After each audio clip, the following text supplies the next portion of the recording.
flowers nicer than most everybody's wedding china, and there's a used condom inventory. I've been living with Tyler about a month. Tyler comes to breakfast with hickeys sucked all over his neck and chest, and I'm reading through an old Reader's Digest magazine. This is the perfect house for dealing drugs. There are no neighbors. There's nothing else on Paper Street except for warehouses and a pulp mill. The fart smell of steam from the paper mill and the hamster cage smell of wood chips and orange pyramids around the mill. This is the perfect house for dealing drugs because a bazillion trucks drive down Paper Street every day, but at night, Tyler and I are alone for a half hour. I found stacks and stacks of Reader's Digest in the basement, and now there's a pile of Reader's Digest in every room. Life in these United States. Laughter is the best medicine. Stacks of magazines are about the only furniture. In the oldest magazines, there's a series of articles where organs in the human body talk about themselves in the first person. I am Jane's uterus. I am Joe's prostate. No kidding. And Tyler comes to the kitchen table with his hickeys and no shirt and says, blah, blah, blah, blah, blah. He met Marla Singer last night and they had sex. And yes, I am totally Joe's gallbladder. All of this is my fault. Sometimes you do something and you get screwed. Sometimes it's the things you don't do and you get screwed. Last night, I called Marla. We worked out a system so if I want to go to a support group, I can call Marla and see if she's planning to go. Melanoma was last night and we fell a little down. Marla lives at the Regent Hotel, which is nothing but brown bricks held together with sleeves where all the mattresses are sealed inside slippery plastic covers so many people go there to die. You sit on any bed the wrong way, and you and the sheets and blankets slide right to the floor. I called Marla at the Regent Hotel to see if she was going to Melanoma. Marla answered indisposed. This wasn't a real suicide house. This was probably just one of those private hope things, but she had taken too many Xanax. Picture going over to the Regent Hotel to watch Marla throwing herself around a crummy room saying, I'm dying, dying, I'm dying, dying, dying, dying. This would go on for hours. So she was staying home tonight, right? So she was doing the big death thing, Mom told me? I should get a move on if I wanted to watch. Oh, thanks anyway, I said, but I had other plans. That's okay, Mom said. She could die just as well watching television. Mom just hoped there was something worth watching. I went off to Melanoma. Came home early. Slept. And now, at breakfast the next morning, Tyler's sitting here covered in hickeys and says Marla is some twisted bitch, but he likes that a lot. After Melanoma last night, I came home and went to bed and slept, and dreamed I was humping Marla Singer.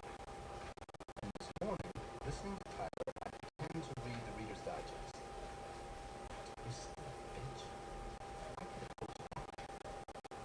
Reader's Digest. I am Joe's raging violent. Things Marla said to him last night, Tyler says, no girls ever talk to me that way. I am Joe's grinding teeth. I am Joe's inflamed, flaring nostrils. After Tyler and Marla had sex about 10 times, Tyler says, Marla said she wanted to get pregnant. Marla said she wanted to have Tyler's abortion. I am Joe's white knuckles. How could Tyler not fall for that? The night before last, Tyler sat up discussing sex organs in Snow White. How could I compete for Tyler's attention? I am Joe's enraged, inflamed sense of rejection. What's worse, this is all my fault. After I went to sleep last night, Tyler tells me he came home from the ship to banquet with her, and Marla told him to the Regent Hotel. This was it, Mom said. The tunnel, the light leading her down the tunnel, the death experience was so cool. Marla wanted me to hear her describe it as she lifted out of her body and floated up. Marla didn't know if her spirit could use the telephone, but she wanted someone to at least hear her last breath.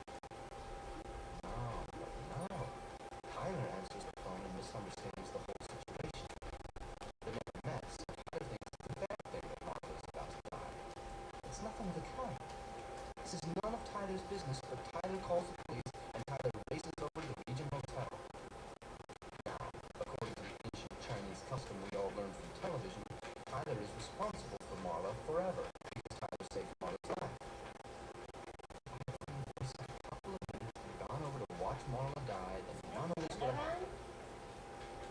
Tyler tells me how Marla lives in on the top floor of the Regent Hotel, up 8 flights of stairs and down a noisy hallway with canned television laughter coming through the doors.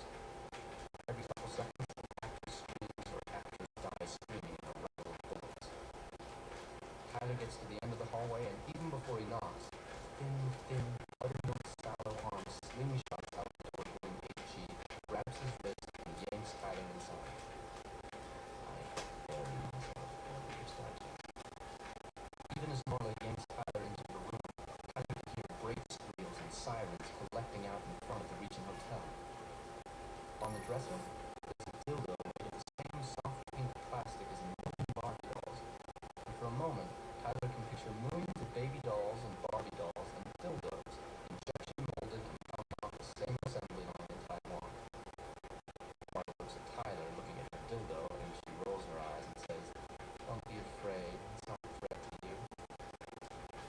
Marla shoves Tyler back out in the hallway, and she says she's sorry, but he shouldn't have called the police, and that's probably the police downstairs right now. In the hallway, Marla locks the door to H.E. and shoves Tyler toward the stairs. On the stairs, Tyler and Marla flatten against the wall as police and paramedics charge by with oxygen, asking which door to be H.E. Marla tells them the door at the end of the hall. Marla shouts to the police that the girl who lives in H.E. used to be a lovely, charming girl, but the girl is a monster bitch monster. The girl is infectious human waste, and she's confused and afraid to commit to the wrong things, so she won't commit to anything. The girl in H.E. has no faith in herself, Marla shouts, and she's worried that as she grows older, she'll have fewer and fewer options. Marla shouts, "Good luck!" The police pile up to the locked door to H.E., and Marla and Tyler hurry down to the lobby. Behind them, a policeman is yelling at the door, "Let us help you, Miss Singer, you have every reason to live. Just let us in, Marla, and we can help you with your problems." Marla and Tyler rush out to the street. Tyler got Marla into a cab, and high up on the 8th floor of the hotel, Tyler could see shadows moving back and forth across the windows of Marla's room. Out on the freeway with all the lights and the other cars, 6 lanes of traffic racing toward the vanishing point, Marla tells Tyler he has to keep her up all night. If Marla ever falls asleep, she'll die. A lot of people wanted Marla dead, she told Tyler. These people were already dead and on the other side, and at night they called on the telephone. Marla showed the bar to hear the bartender calling her name, and when she took the call, the line was dead. Tyler and Marla, they were up almost all night in the room next to mine. When Tyler woke up, Marla disappeared back to the Regent Hotel. I tell Tyler Marla Singh doesn't need a lover. She needs a caseworker. Tyler says, long story short, now Marla's out to ruin another part of my life. Ever since college, I make friends, I get married, I lose friends. Why? Neat, I say. Tyler asks, "Is this a problem for me?"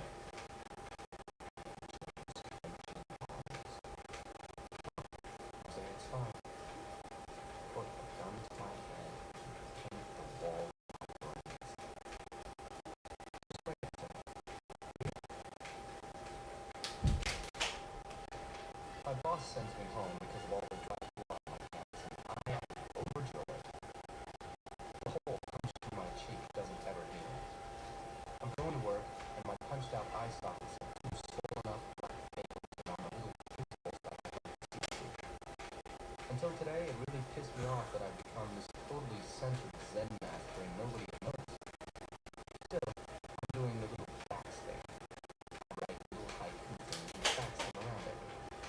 When I pass people in the hall at work, I'm totally zen, writing everyone's little face. Worker bees commune. Even drones can fly away. You give up all your Slingshot. possessions in the car and go live in a rented house in the toxic waste park town where they can hear Marla and Tyler in this room calling each other fuck like.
get changed, I'm starting to wonder if Tyler and Marla are the same person.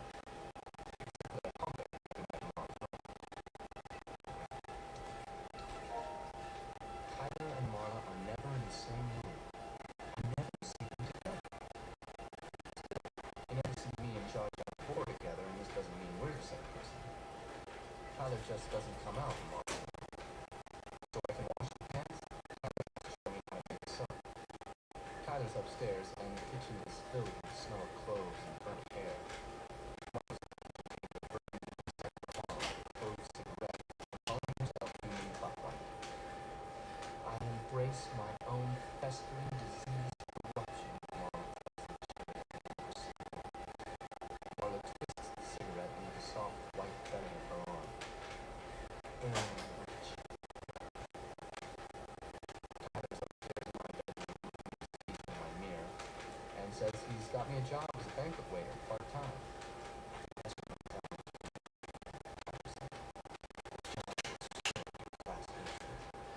Yeah, I said, whatever. You need to wear a black one.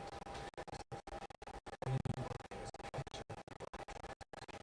Soap, Tyler, I say. We need soap. We need to make some soap. I need to wash my pants. I told Tyler to make soap.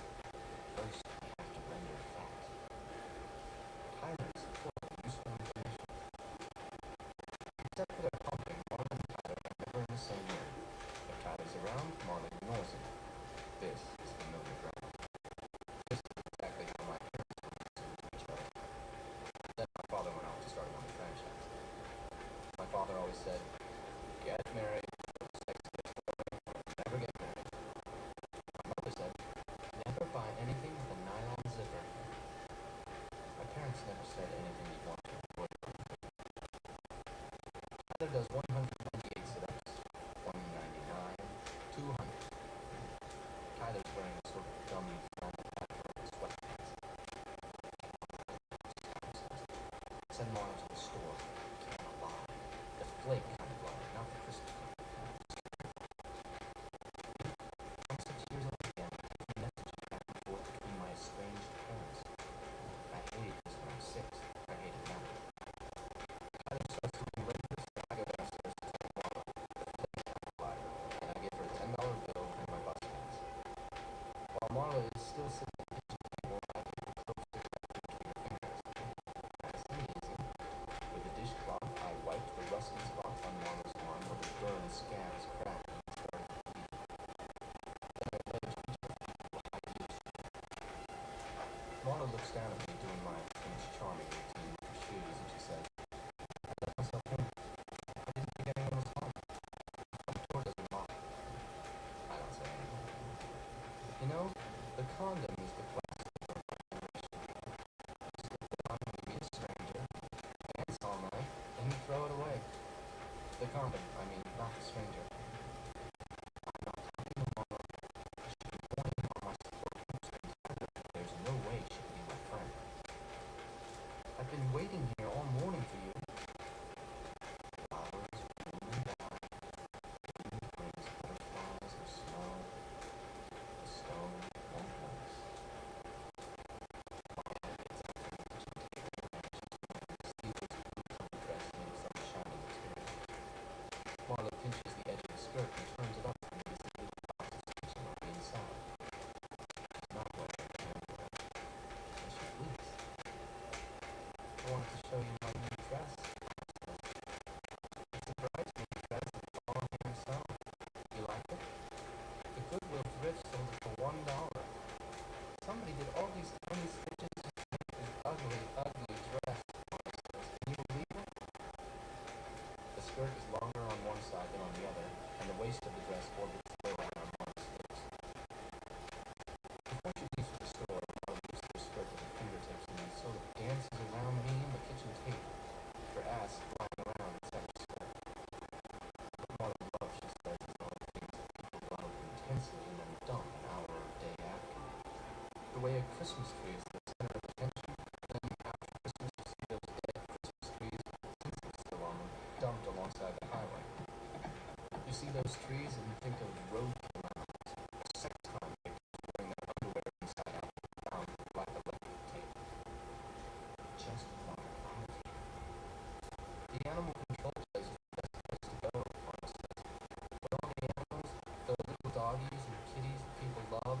jumped. Even the old animals dance and jump around for your attention because after 3 days they get overdose shot of sodium in the bottom pump and then into the big pet oven. The big sleep, valley of the dog style. But even if someone loves you enough to save your life, they still castrate you. Marla looks at me as if I'm the one humping her and says, "I can't win with you, can I?" Marla goes out the back door singing that creepy Valley of the Dolls song. I just stare at her going, like, 1, 2, 3 moments of silence until all the water is gone from the room. I turn around, and Tyler's there. Tyler says, "Did you get rid of it?" I sigh, "Not a smell. Tyler's just a pig." First, Tyler says, and jumps from the kitchen doorway, digging into the freezer. First, I need to get rid of my boss. Tyler tells me if I'm really angry, I should go to the post office and fill out a change of address card and have all forwarded to North Dakota. Tyler starts pulling up sandwich bags of frozen white stuff and dropping them in the sink. Me? I'm supposed to put a big pan on the stove and fill it mostly with water. With water and the fat will darken as it separates into tallow. This fat, Tyler says, has a lot of salts and more water. Put the fat in the water and get the water boiling. Tyler squeezes the white mess from each sandwich bag into the water, and then Tyler buries the empty bags all the way at the bottom of the trash. Tyler says, use a little imagination. Remember all that pie and cake shit that Tyler reports to us? Remember the high school counselor? It's hard to imagine Tyler in Boy Scouts. Another thing I do, Tyler tells me, is I drive to my boss's house and I hook the hose up to an outdoor spigot. Hook the hose to a hand pump and I can inject the house plumbing with the charge of industrial dye. Red or blue or green or wait to see how my boss looks the next day. Or I could just sit in the bushes and pump the hand pump until the plumbing is super pressurized to 110 psi.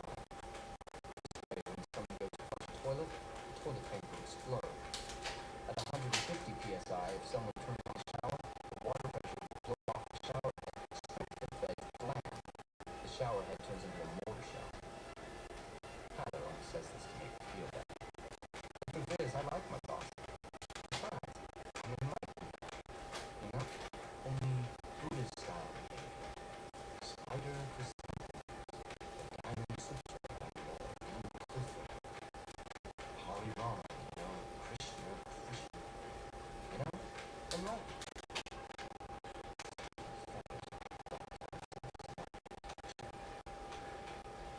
As the fat renders, the tallow will float to the surface before the water. Oh, so I'm sticking the feathers up my butt? As if Tyler here with cigarette burns marching up his arms is such an evolved soul. Mr. and Mrs. Human Butterfly. I call my face down and think of one of those Hindu cow people going to slaughter on the airline emergency procedure.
Marla comes in the back door with the canister of live flakes. At the store they have 100% recycled toilet paper, Marla says.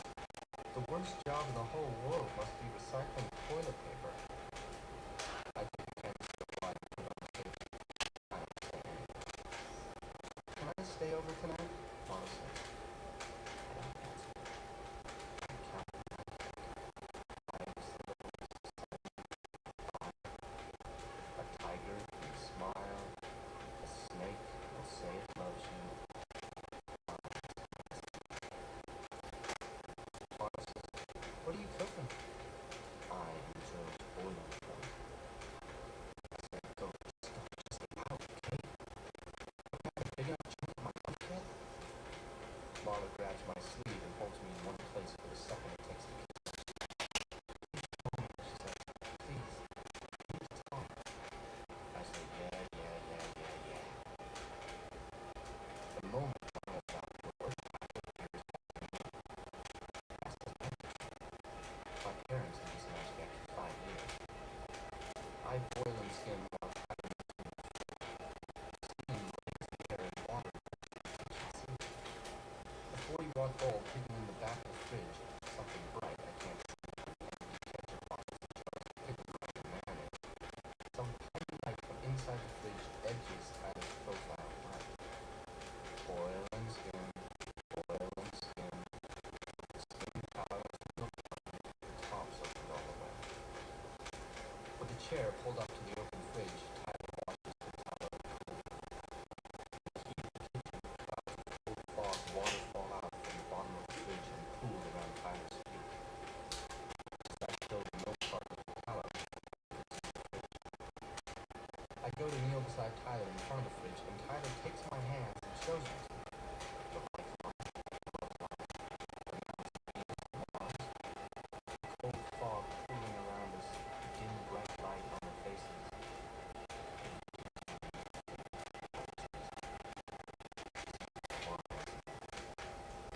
Don't ever talk to me.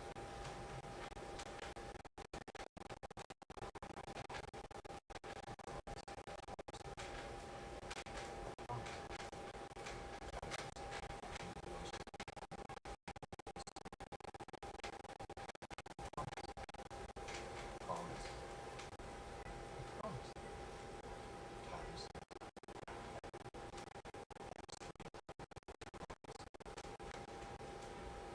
A layer of something thick and clear is collecting on top of the towel in the fridge. Separate. Tyler says. There's no layers inside. He makes the blister back in. Tyler puts and turns my hand palm down on his thigh, on the gummy flannel wrap at his bathroom.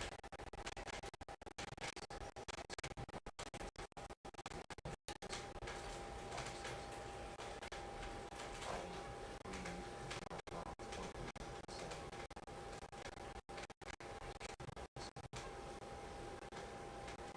Tyler licks his lips wet and shiny. Kisses the back of my head.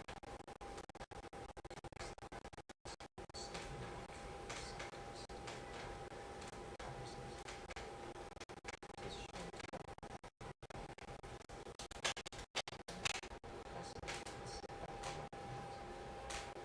Tyler pries the lid off the front wall. Tyler breaks it. You can mix the magic this year. More magic acid. All of it. Just the source.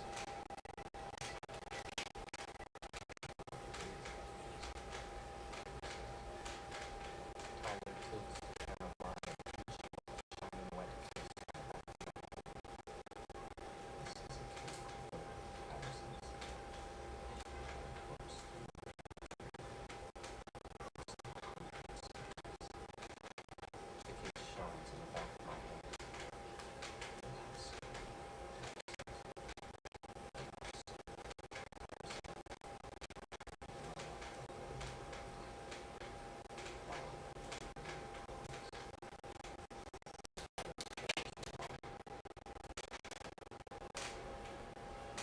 Tyler's saliva did 2 jobs. The wet kiss on the back of my hand held flakes of light while they burned.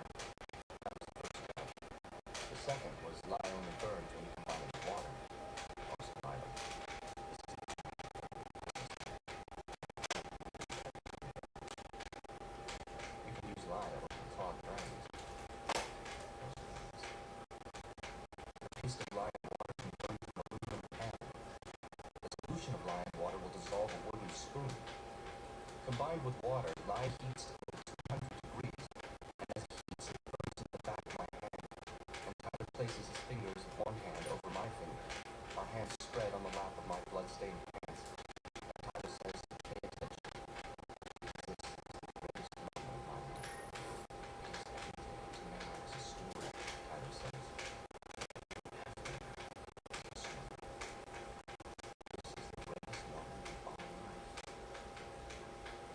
The lie clinging in the exact shape of Tyler's fist, bonfire, or a branding iron, or an atomic pile meltdown on my hand at the end of a long, long road I pictured miles away from me. As I come back with me, my hand is weaving tiny and on the horizon at the end of the road. Picture fire still burning as the clouds come over the horizon. Sunset. Come back to the pain, Tyler says. Kind of guided meditation uses don't even think of it. Guided meditation works for cancer.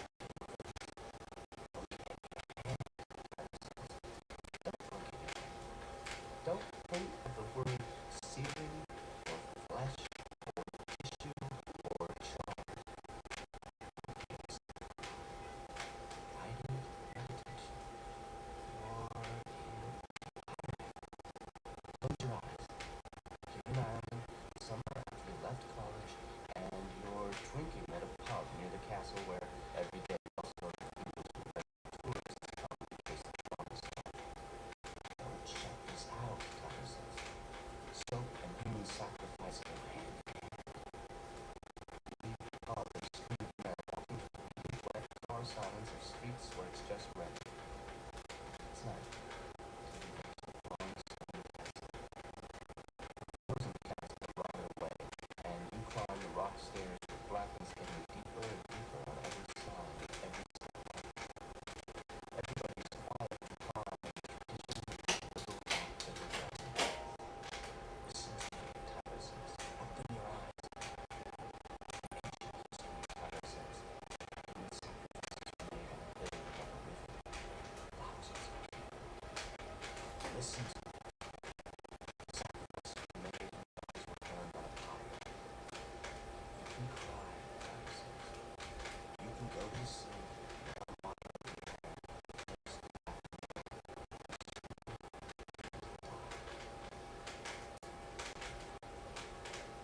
Someday, Tyler says, you will die. In Ireland, you can cry, Tyler says.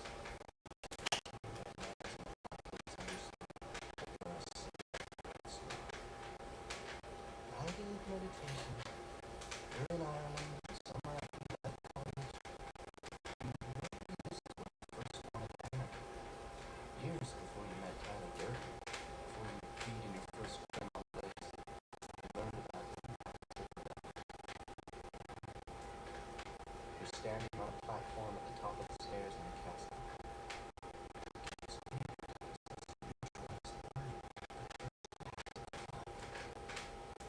After hundreds of people were sacrificed and burned, Tyler says, they like discharge from the altar down to the river. First, you have to hit bottom. You're on a platform with bottomless darkness all around the edge of the platform, and ahead of you, across an arm's length of darkness, is a rock wall.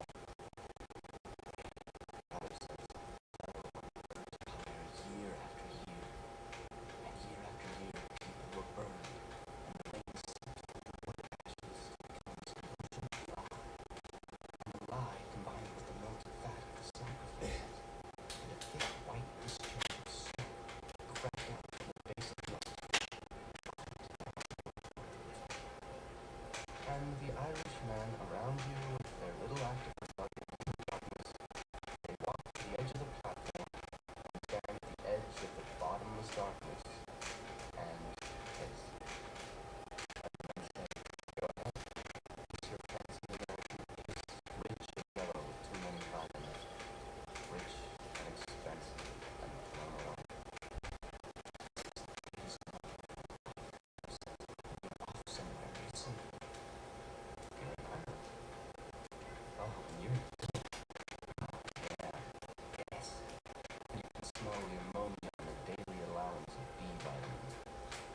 the soap fell into the river, Tyler says, after 1,000 years of killing people and rain, ancient people found their clothes got clean if they washed at that spot. I'm pissing on the floor in the sand. I'm pissing in my black trousers with the dried bloodstains my boss can't stand. I'm in a rented house on Crepe Escape. This means something, Tyler says. This is a sign, Tyler says. Tyler is full of useful information. Cultures without soap, Tyler says. They use their urine and the urine of their dogs to wash their clothes and pure gas and ammonia. There's the smell of vinegar and the fire on your hand at the end of the long road. The smell of lies held in the brass shape of sinuses and the hospital vomit smell of piss and vinegar. Trying to kill all those people.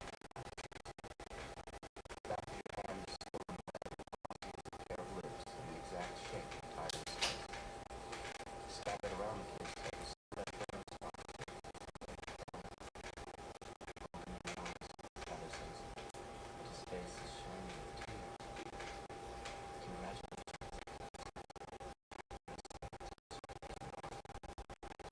You have to see, Tyler says, how the first soap was made of chemicals.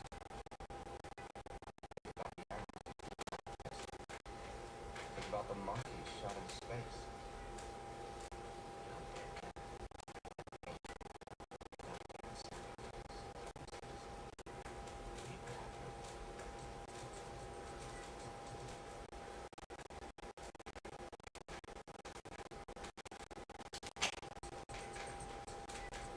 I stop the elevator between floors while Tyler undoes his belt. When the elevator stops, the soup bowls stuck on the buffet cart stop rattling, and steam mushrooms up to the elevator ceiling as Tyler takes the lid off. Tyler starts to take himself out and says, "Don't look at me, keep going." The soup's a sweet tomato bisque with cilantro and clams. And the soup, no sweet bread. Yeah, and I look back over my shoulder at Tyler with his last half-inch hanging in the soup. This leads to a really funny way up a tall elephant in a pierced white shirt and bow tie, drinking soup through his little tongue. And Tyler says, "I said, don't look." The elevator door in front of me has a little face-sized window that lets me look out into the banquet service corridor. With the elevator stopped between floors, my view is about a cockroach linoleum. From here, cockroach level, the green corridor stretches toward the vanishing point, past half-open doors where titans and their gigantic wives make barrels of champagne and battle with each other, wearing diamonds bigger than IKEA. Last week, I told Tyler, when the Empire State Warriors were here at the Christmas party, I got my partner stuck in all their orange mousses. Last week, Tyler says, he stopped the elevator and farted on a whole cart of Laconi Dolce for the junior team.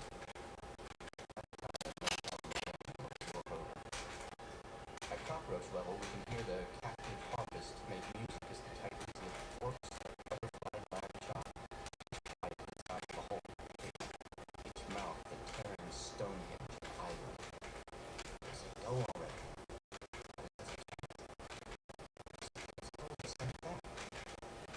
And Johnny still sends something back to the kitchen for no reason at all. They just want to see you run back to their money. Dinner like this, banquet parties, I know the tip is already included in the bill, so they treat it like dirt. We don't really take anything back to the kitchen. Home brews the excursions home days around Clayton, serve it to someone else, and all of a sudden it's fine. I say, Niagara Falls, Nile River. In school, we all thought if you put somebody's hand in a bowl of warm water while they slept, they'd wet the bed. Tyler says, "Oh, yeah, yes." Past half-open doors in the ballrooms off the service corridor, switch golden, black, and red skirts as tall as the tilt velvet curtain at the old Broadway theater. Now and again there are pairs of Cadillac sedans in black leather with shoelaces where the windshield should be. Above the cars, the city of office doors and red cummerbunds. Not too much, is it? Tyler, terrorists of the service industry. Dinner party hotel caters dinner parties, and when somebody wants food, they get the food and the wine and the china and glassware, and the waiter. They get the works all on one bill. And because they know they can't threaten you with the tip, then you just accomplish. Tyler cheated the dinner party one time. This was when Tyler turned into a renegade waiter. That first dinner party, Tyler was serving fish course in this fucking glass out of the house and seemed to float on the sitting on steel plates attached to a hillside. Part of the way through the fish course, while Tyler's rinsing plates from the pasta course, the hostess comes in the kitchen holding a strip of paper that flaps like a flag. Her hand is shaking so much. With clenched teeth, Madame wants to know if you can see the guests down the hallway to the bedroom part of the house, especially any of the women guests. Or the host. In the kitchen, it's Tyler and Albert and Glenn and Jerry rinsing and sacking plates, and a prep cook, Leslie, basting garlic butter on the artichoke heart stuffed with shrimp and escargot. We're not supposed to go in that part of the house, Tyler says. We come in through the garage. All we're supposed to see is the garage, the kitchen, and the dining room. The host comes in behind his wife in the kitchen doorway and takes the scrap of paper out of her shaking hand. This will be all right, he says. How can I face those people, Madame says, unless I know who did this? The host puts a flat, open hand against the back of her silky white party dress that matches her house, and Madame straightens up, her shoulders squared, and toes on her tongue. They're your guests, he says, and this party is very important. This looks in a really funny way like a ventriloquist bringing his dummy to life. Madame looks at her husband, and with a little shove, the host takes his wife back into the dining room. The note drops to the floor, and the two-way swish, swish of the kitchen door squeaks away against Tyler's feet. Albert says, "What's it say?" Len goes out to start clearing the fish. Leslie ties a tray of artichoke hearts back into the oven and says, "What's it say already?" Tyler looks right at Leslie and says, without even picking up the note, "Has the amount of your is one fragrances." Albert smiles. "You pissed in her perfume?" "No," Tyler said. "Just left the note stuck between the bottles." She's got about 100 bottles sitting on a mirror counter in her bathroom. Leslie smiles. "So you didn't really?" "No," Tyler says. "She doesn't." The whole rest of the night in that white glass dinner party was fine. Tyler kept clearing plates of cold artichokes, then cold veal with cold pomme de chasse, then cold fouflure à la polonaise, and the hostess. Tyler kept filling her wine glasses at a dozen times. Madame sat watching each of her women guests eat the food, until between clearing the sorbet dishes and serving the half-cup gâteau, Madame's place at the back of the table was all of a sudden empty. They were washing up after the guests had left, loading the coolers and the china back into the hotel van, and the host came in and asked, would Albert please come help him with something heavy. Leslie says maybe Tyler went too far. Loud and fast, Tyler says how they killed whales, Tyler says, to make that perfume that cost more than gold per ounce. Most people have never seen a whale. Leslie has 2 kids in the apartment next to the freeway, and the damn hostess has more bucks than we'll make in a year in bottles on the bathroom counter. Albert comes back from helping the host and dials 911 on the phone. Albert puts a hand with the mouth part and says, "Man, Tyler shouldn't have left that note." Tyler says so to a banquet manager getting fired. "I'm not married to this chicken shit job." Leslie looks at her feet. "Getting fucked," Tyler says, "is the best thing that's happened to anyone. That way we can tread water and do something with our lives." Albert says into the phone that we need an ambulance and the address. Waiting on the line, Albert says the hostess is a real mess right now. Albert had to pick her up next to the toilet. The host couldn't pick her up because Madame says he's the one who peed in her perfume bottles, and she says he's trying to drive her crazy by having an affair with one of the women guests tonight, and she's tired of all the people they call their friends. The host can't pick her up because Madame's fallen down behind the toilet in her white dress, and she's waving around half a broken perfume bottle. Madame says she'll cut his throat if he even tries to touch her. Tyler says, "Cool." Albert stings. Leslie says, "Albert, honey, you stink." "There's no way you could come out of that bathroom not stinking," Albert says. "Every bottle of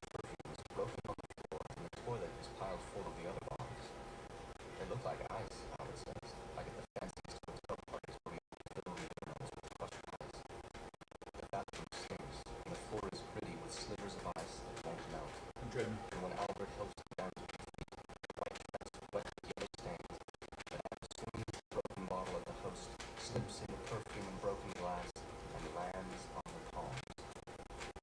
Crying and bleeding, curling his foot. Oh, it stings, she says. Oh, Walter, it stings. It's stinging, Madame says. The perfume, all those dead whales and cuts in her hands, it stings. The host pulls Madame to her feet against him, Madame holding her hands up as if she were beheading, but her hands are inches long with blood on Madame's palms, down the wrists, across a diamond bracelet, and to her elbows where it drips. And the host, he says, "It'll be all right. My hands, Walter," Madame says. "It'll be all right." Madame says, "Who would do this to me? Who could hate me this much?" The host says, "Darling, would you call an ambulance?" That was Tyler's first mission as a service industry terrorist. The widow waiter. Tyler's been doing this for years, but he says everything is more fun as a shared activity. At the end of our story, Tyler smiles and says, "Back in the hotel right now, and the elevator stop between the kitchen and banquet floors, I tell Tyler how I see some child aspects from the Always confession. 3 people told me it was too salty, and 1 person said it was delicious. Tyler shakes himself off over the soup tureen and says it's undry. This is easy with cold soup. It just swallows or when the chefs make a really fresh gazpacho. This is impossible with that onion soup that has a crust of milk, cheese, on it, and ramekins. If I ever ate here, that's what I'd order." We were running out of ideas, Tyler and me. Doing stuff to the food got to be boring, almost part of the job description. And then hear one of the doctors, lawyers, whatever, say how a hepatitis bug can live on stainless steel for 6 months. You have to wonder how long this bug can live on uncustom shot goose, salmon timber. I asked the doctor where could we get our hands on some of these hepatitis bugs, and he's drunk enough to laugh. Everything goes to medical waste dump, he says, and he laughs. Everything. The medical waste dump sounds a big bug. One hand on the elevator control, I ask Tyler if he's ready. The scar on the back of my hand is swollen red and glossy as a pair of lips in the exact shape of Tyler's kiss. Tomato soup will still be hot. The cookie thing Tyler tucks back from his pants is boiled pink as a jumbo prawn. In South America, land of enchantment, we could be wading in a river where tiny fish will swim up Tyler's urethra. Fish have barbed spines that flare out the back, so once they're up Tyler, the fish set up housekeeping and get ready to lay their eggs. In so many ways, how we spent Saturday night could be worse. It could be worse, Tyler says, what we did with Tyler's mother. I say, shut up. Tyler says the French government could have taken us to an underground complex outside of Paris, where not even surgeons, but semi-skilled technicians would razor our eyelids off as part of toxicity testing and aerosol tanning spray. Stuff happens, Tyler says.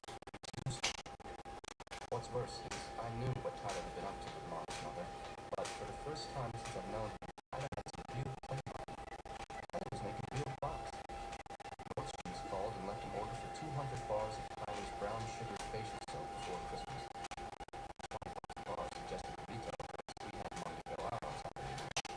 Money to fix the leak in the gas line. Go dancing. Without money to worry about, maybe I could quit my job. Tyler calls himself the Paper Sweet Soap Company. People are saying it's the best soap ever. What would have been worse, Tyler said. Through a mouthful of uncut chicken, I say to just shut the hell up. Where we are this Saturday night is the front seat of a 1968 Impala sitting on 2 glass in the front row of a used car lot. Tyler and me were talking, drinking beer out of cans, and the front seat of this Impala is bigger than most people's sofas.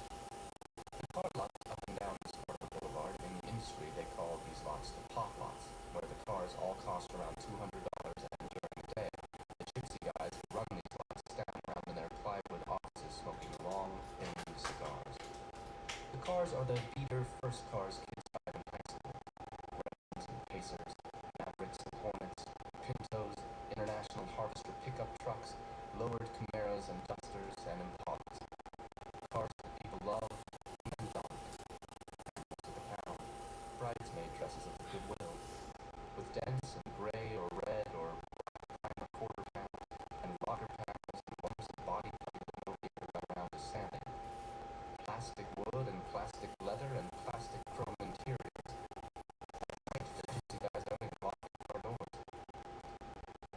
lights on the boulevard go by behind the price painted on the Impala Big wraparound sensor windshield.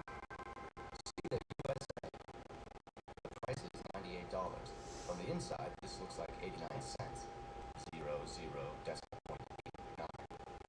America is asking you to call. Most of the cars here are about $100, and all the cars have an as-is sales agreement hanging in the driver's window. We chose the Impala because it's the cheapest car on Saturday night. This car has the biggest seats. We're eating Chinese because we can't go home. It was either sleep here or stay up all night and after hours dance club. We'll go to dance clubs. Tyler says the music is so loud, especially the bass tracks, that it screws with his biorhythm. The last time we went out, Tyler said the loud music made him constipated. This and the club is too loud to talk, so after a couple of drinks, everyone feels like the center of attention, but completely cut off from participating with anyone else. You're the corpse in an English murder mystery. We're sleeping in a car tonight because Marla came to the house and threatened to call the police and have me arrested for killing her mother. And then Marla standing around the house screaming that I was a ghoul and a cannibal, and she went kicking through the piles of Reader's Digest and National Geographic. And then I left her there, in a nutshell. After her accidental on-purpose suicide with Xanax at the Regent Hotel, I can't imagine Marla calling the police, but Tyler thought it would be good to sleep out tonight, just in case. Just in case Marla burns the house down. Just in case Marla goes out and finds me. Just in case Marla is still in the house. Just in case. I try to get centered. Watching the white moon face. The stars never feel anger. Blah, blah, blah, the end. Here, with the cars going by on the boulevard and the beer in my hand, the new Polo with its cold, hard, baked-like steering wheel, maybe 3 feet in diameter, and the cracked vinyl seat pinching my ass through my jeans. Tyler says, one more time. Tell me exactly what happened. For weeks, I ignored what Tyler had been up to. One time, I went with Tyler to the Western Union office and watched as he sent Marla's mother a telegram. You need to sleep in cool stop. Please help me, and Tyler had showed the clerk Marla's library card and signed Marla's name to the telegram order and yelled, yes, Marla can be a guy's name sometimes, and the clerk could just mind his own business. When we were leaving the Western Union, Tyler said if I loved him, I trust him. This wasn't something I needed to know about, Tyler told me, and he took me to Garbanzo's for hummus. What really scared me wasn't the telegram as much as it was eating out with Tyler. Never had Tyler ever paid anything. For clothes, Tyler goes to gyms and hotels and claims clothing out of a lost and found. This is better than Marla, who goes to laundromats to steal jeans out of the dryers and sell them at $12 a pair to those places that buy used jeans. Tyler never ate in restaurants, and Marla wasn't good. For no apparent reason, Tyler sent Marla's mother a 15-pound box of chocolates. Another way this Saturday night could be worse, Tyler tells me in Impala, is the brown recluse spider. When it bites you, it injects not just a venom, but a digestive enzyme or acid that dissolves the tissue around the bite, literally melting your arm or your leg or your face. Tyler was hiding out tonight when this all started. Marla showed up at the house without even knocking, and Marla leans inside the front door and shouts, knock, knock. I'm reading Reader's Digest in the kitchen. I'm totally nonplussed. Marla yells, Tyler? Can I come in? Are you home? I yell, Tyler's not home. Marla yells, don't be mean. By now, I'm at the front door. Marla's standing in the foyer with the Federal Express overnight package and says, I needed to put something in the freezer. I dog her heels on the way to the kitchen saying, no. Start keeping a bear in this house. Pumpkin, Marla says, I don't have a freezer at the hotel, and you said I could. No, I did not. The last thing I want is Marla moving in one piece of crap at a time. Marla has her Federal Express package ripped open on the kitchen table, and she lifts something white out of the styrofoam packing peanuts and shakes this white thing in my face.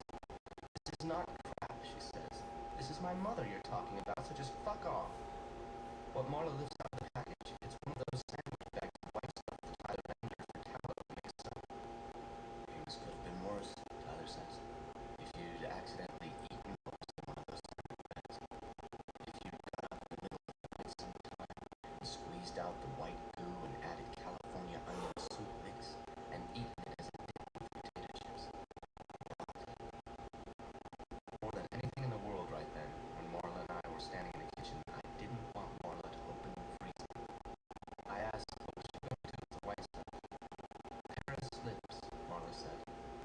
get older, your lips pull inside your mouth. I'm saving for a collagen lip injection. I have almost 30 pounds of collagen in your freezer. I asked, how big of lips did you want? Marla said it was the operation itself that scared her. The stuff in the Federal Express package I told Tyler in the Impala, that was the same stuff we made soap out of. Ever since silicone turned out to be dangerous, collagen has become the hot item we have injected to smooth out wrinkles and puff up thin lips or weak chins.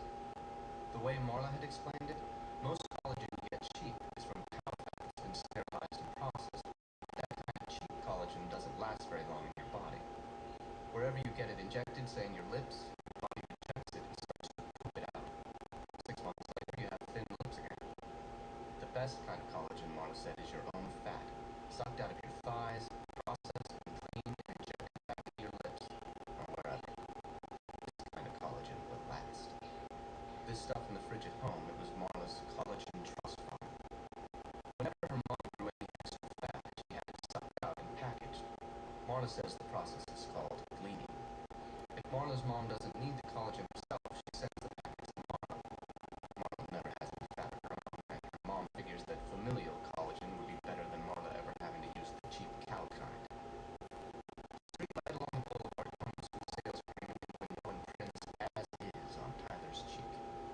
Spiders, Tyler says, could lay their eggs and larvae could tunnel under your skin. That's how bad your life can get. Right now, my almond chicken in its warm, creamy sauce tastes like something sucked out of Marla's mother's thighs. It was right then, standing in the kitchen with Marla, that I knew what Tyler had done. Hideously wrinkled, and I knew why he sent Candy to Marla's mother.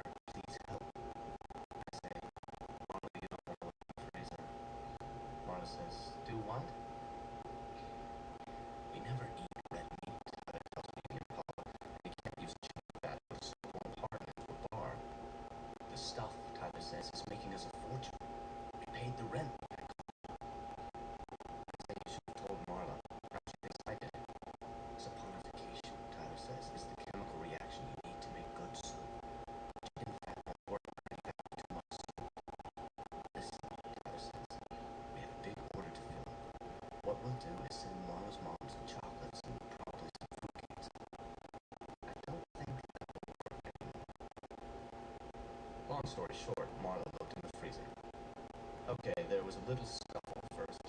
I tried to stop her, and the bag she's holding gets dropped and breaks on the linoleum, and we both slipped in a greasy white mess and come up gagging.